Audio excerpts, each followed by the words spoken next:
എവിടെയാ പോന്നെ? വാ പോവാ. അങ്ങനെ ഭക്ഷണവും കഴിച്ച് കുറച്ചു നേരം അവിടുന്ന് സിനിമ ഒക്കെ കണ്ട് എല്ലാവരും കൂടി അങ്ങോട്ട് ഇറങ്ങി. ഒരു വൈകിട്ടായപ്പോൾ ബീച്ചിലേക്ക്.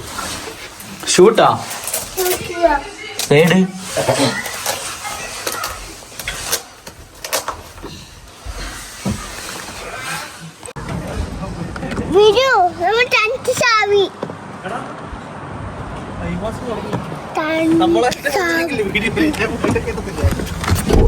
പിന്നെ ആവശ്യത്തിനുള്ള കുറച്ച് സാധനമെല്ലാം എടുത്തിട്ട് എല്ലാവരും നേരെ അങ്ങോട്ട് വണ്ടി കയറി. ഇനി നേരെ ബീച്ചിലേക്ക്.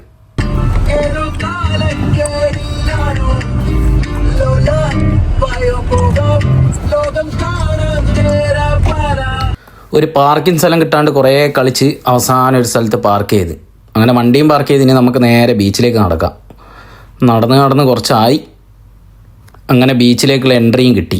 ഇതാണ് ബീച്ചിലേക്കുള്ള വഴി. നേരെ പോയി. ഫുള്ള് ഗെയിംസും കാര്യമാണേ ബീച്ചിൽ. കയറിയ പാടനെ കണ്ടൊരു കാഴ്ച ഇത്.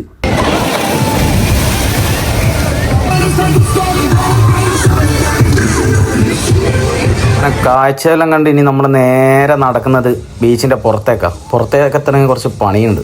അതുകൊണ്ട് നേരെ നടന്ന് ഇവിടെ പോകുന്ന വഴിക്കെല്ലാം ഫുള്ള് ഗെയിംസാണ്. പിന്നെ നമ്മൾ നേരെ കയറിയതൊരു കസിനോ പോലത്തെ ഒരു സാധനത്തിൻ്റെ ഉള്ളിലാണ്. ഇവിടെ ആണെങ്കിൽ പൈസ വെച്ച് ഓരോരോ ഗെയിം വേറെ കളിക്കാം. അതിന് ഓരോ ഗിഫ്റ്റും കിട്ടും. ഇത് നമ്മൾ മിസ്റ്റർ ബീൻ്റെ അകത്തെല്ലാം കണ്ടിട്ടില്ലേ, ആ ഒരു കളിയാണ്. പൈസ ഇട്ട് അതിങ്ങനെ നീങ്ങി തട്ടി നമുക്ക് പൈസ ആക്കി തരും. നമ്മളും വെറുതെ ഒന്ന് കളിച്ച് നോക്കി, ഒന്നും കിട്ടിയില്ല. പിന്നെ നേരെ അങ്ങോട്ട് തിരിച്ച് നടന്ന് ഇവിടെ ഏതോ ഒരു കാർ ഷോ നടക്കുന്നുണ്ട്. ഏതോ പഴയ കാറിൻ്റെ ഒരു ഷോ. അതും കണ്ട് പിന്നെ ഈ നേരെ നമ്മൾ അടുത്ത കടപ്പുറത്തേക്ക് വെച്ച് പിടിച്ച്. കടലൊക്കെ കണ്ടപ്പോൾ എന്താ അറിയില്ല, ഒരു പഴയ ഫീല് കിട്ടി നാട്ടിലെ. പിന്നെ കുറച്ച് നേരം കടലങ്ങോട്ട് ആസ്വദിച്ച് ചെക്കൻ്റെ കൂടെയൊക്കെ കളിച്ച് കുറച്ച് നേരം അവിടെ അങ്ങിരുന്ന്.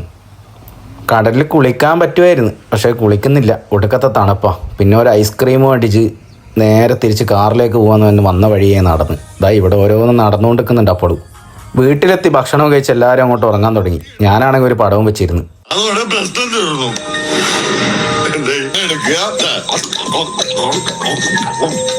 ഇങ്ങനെ അടിക്കുക, ക്ലാസ് വെക്കുക, സുഖമായിട്ട് പോയി കിടന്നുറങ്ങുക.